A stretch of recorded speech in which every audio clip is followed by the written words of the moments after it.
It is a culture of backwardness, of retardedness, of barbarism. You would think that with vastly negative stories about Muslims in papers, most people would be deterred from taking a leap of faith to embrace Islam.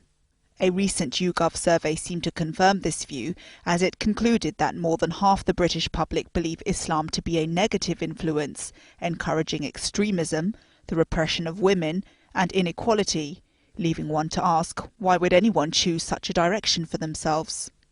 And that's a question which is being asked more and more, especially as a new report finds that the number of people living in Britain who convert to Islam has in fact surged to 100,000 from just 60,000 a decade ago. But perhaps even more intriguing is a report by Swansea University for the Faith Matters Group finds that it's white women who are leading the growing number of people in the UK embracing Islam. To try to find out why, I visited the offices of ML, which is an Islamically inspired lifestyle magazine.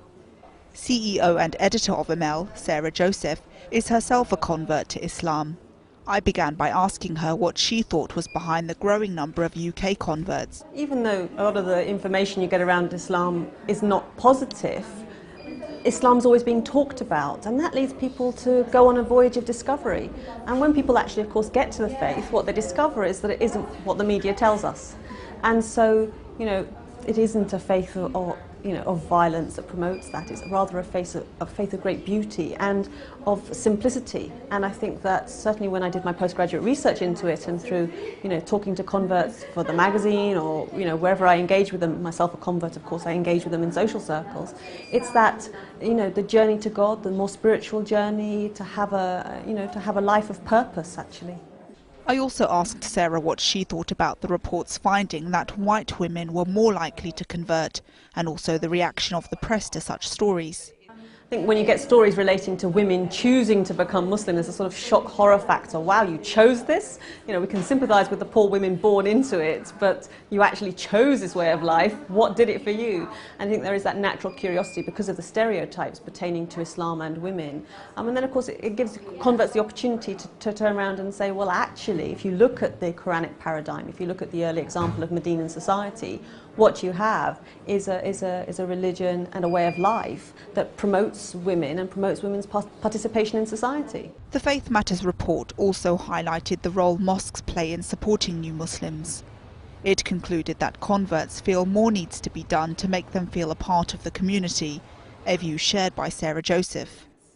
I don't think there's a tremendous amount of support networks. I mean, I myself went along to Regent's Park Mosque and they had one of the very early and only circles specifically for converts, which was a lifeline at the time. And you just didn't really get to meet converts back then. There are more, and I think that's helpful now. But the mosques do really need to offer support services, particularly around Ramadan, particularly around Eid, and recognise that when a brother goes into a mosque and he's white and he constantly questions, are you Muslim? Or when I'm English, or where are you from? I'm English. Are you Muslim? And you're stood there praying with a scarf on your head, because the community itself doesn't understand that you can be English, white and a Muslim. According to estimates in the report for the Faith Matters Group, around 5,200 people in the UK adopted Islam in the last year alone. Among some of the more higher profile converts is Lauren Booth, sister-in-law of former Prime Minister Tony Blair, who attracted widespread and largely negative media attention when she announced last year that she had converted. Former MTV host Christiana Baca was another white European female who raised a few eyebrows when she converted. She's since been part of a pro-Islam publicity campaign, which propagates that Islam just needs better PR.